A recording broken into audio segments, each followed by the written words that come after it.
In this example, I'm going to evaluate this definite integral.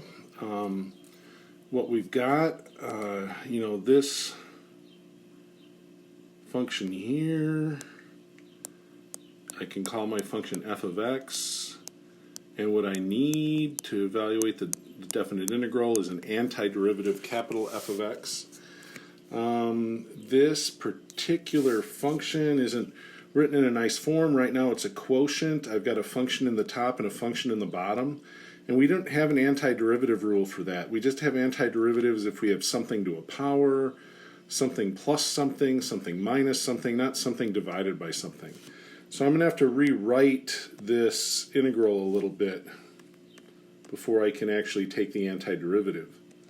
So this is a difference in the top with just one thing in the denominator. I can write that then as two fractions with that common denominator. So I can just say 3 over the square root of x minus x over the square root of x dx.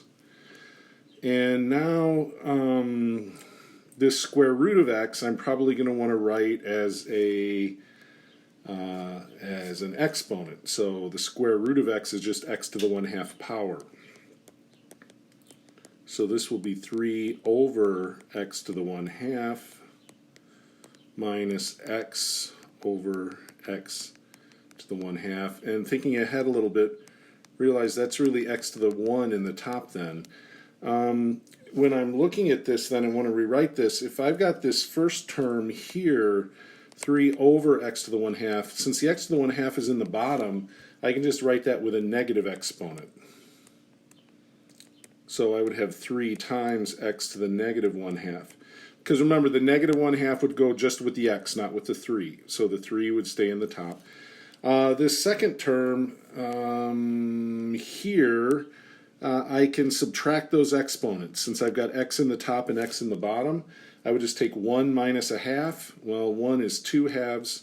2 halves minus 1/2 is another 1/2. Okay, so now I can take the derivative just of this first part, the derivative of the second. To take the derivative of the first part, the 3 just sort of goes along for the ride. When I take the antiderivative of something to a power, well, when I take the derivative, I subtract 1 from the exponent. So when I take the antiderivative, I have to add 1 to this exponent. So I'm going to have to take negative 1/2 plus 1. That's going to be negative 1/2 plus 2 over 2. So that's just going to be positive 1 over 2. So I'm going to get 3. I add 1, I get positive 1 over 2, but then I have to divide by that new exponent. Remember the reason that works, if I were taking the derivative of this, I'd bring the 1/2 down in front.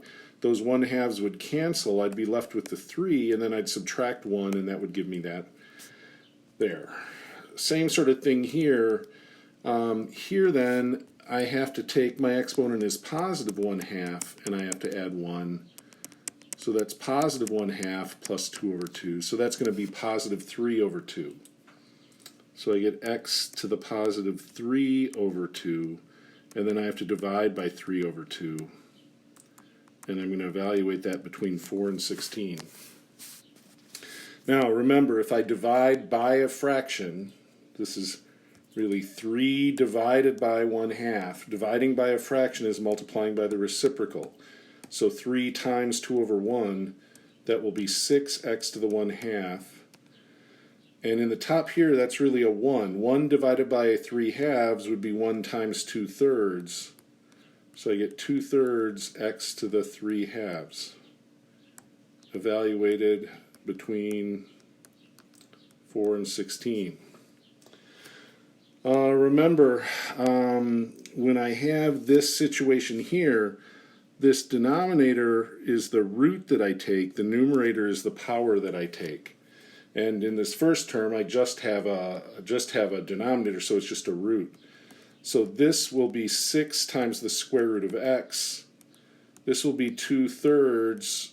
I'm going to get the square root of x cubed between 4 and 16. So when I plug in 16, 6 square root of 16 minus 2/3 times the square root of 16 cubed. And then I plug in 4. 6 square root of 4 minus 2/3 times the square root of 4 cubed. So 6 square root of 16 is 4. Square root of 16 is 4. That would be 4 cubed. Square root of 4 is 2. Square root of 4 is 2, and then that would be cubed. So we're running out of room here. 6 times 4 is 24, minus 2/3 times 4 cubed is 64, minus 6 times 2 is 12, minus 2/3 times 2 cubed is 8. So I'm going to go ahead and just drop off the first brackets. 24. 2 times 64 is 128 over 3 minus 12. And then that minus has to get distributed, right? Minus a negative 2/3 becomes plus 2/3 times 8 gives me 16/3. So 24 minus 12 is 12. I get negative 128/3 plus 16/3. So those are opposite signs, so I subtract. That would give me 112, but it's more negative than positive.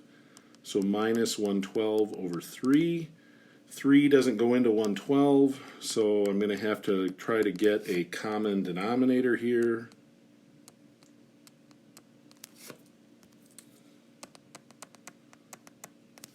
So I get 36 minus 112 all over 3.